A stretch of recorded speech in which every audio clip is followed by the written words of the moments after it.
All right, so when dancing salsa, it's a 7 count, right? So it's 1, 2, 3, 5, 6, 7. 1, 2, 3, 5, 6, 7. 1, 2, 3, 5, 6, 7. If you're a follower, which is a lady most of the time, you would be going back with your left, and leads would be with their right. So 1, 2, 3, 5, 6, 7. One more time. 1, 2, 3, 5, 6, 7. One more time. 1, 2, 3, 5, 6, 7. Now you can move, right? Now I know you're thinking, Mike, where do I go from there, right?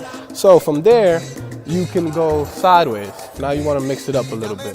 The count to go sideways would you take your right foot, right? So you go 1, 2, 3, 5, 6, 7. Step, step, step.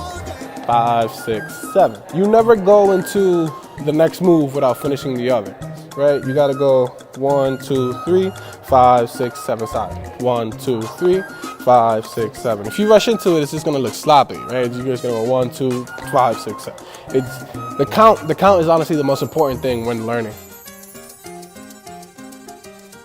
Now here, this is more of a freestyle move, right? They call it a Suzie Q.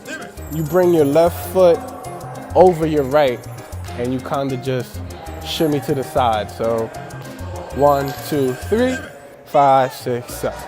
1, 2, 3, 5, 6, 7. So for the Suzie Q, it's better for ladies to be on their tippy toes. Most of the time you would have heels, but it's just easier to raise your foot over and keep doing the basic with your tippy toes. 1, 2, 3, 5, 6, 7. It just helps you move on to the next step easier. The reason why I explained it like it's a freestyle, it's because it would look a little not awkward, but just too formal. It's kind of like going to a fast food restaurant, seeing somebody eat with fork and knives, like metal forks and knives, not plastic ones. Just like, what are you doing?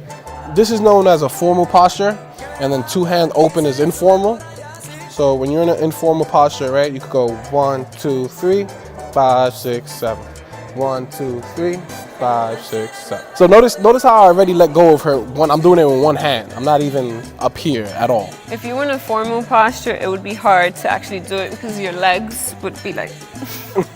So that doesn't work out. That's why it's easier to do some steps informal to give you the space to move around freely. And with your hand, sometimes you can hold your partner with both hands or with 1 hand, but sometimes holding your partner with 1 hand helps you move freely and gives you more space and helps your hand move your partner as well, just so you know what's coming next. 5, 6, 7, and 1, 2, 3, 5, 6, 7. 1, 2, 3, 5, 6, 7. 1, 2, 3, 5, 6, 7.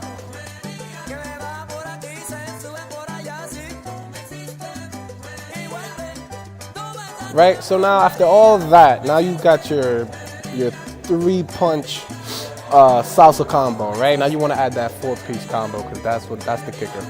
So the count is the same. The count never changes, right? 1, 2, 3, 5, 6, 7. When you jumping into it, on the 3rd count, you kind of pivot. Now I'll show what I mean by that, right? The pivot is really what kind of propels you to turn around so hard. So full speed, right? 1, 2, 3, 5, 6, 7. Half speed.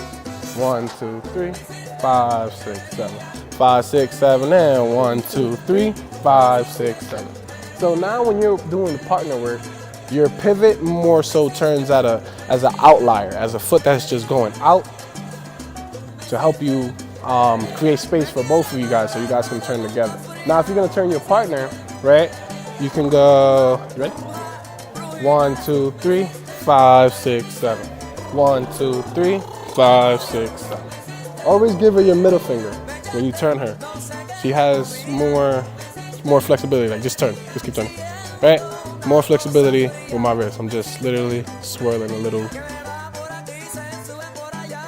You ready? Yeah. You scared? No. No? All right. 5, 6, 5, 6, 7, 1, 2, 3, 5, 6.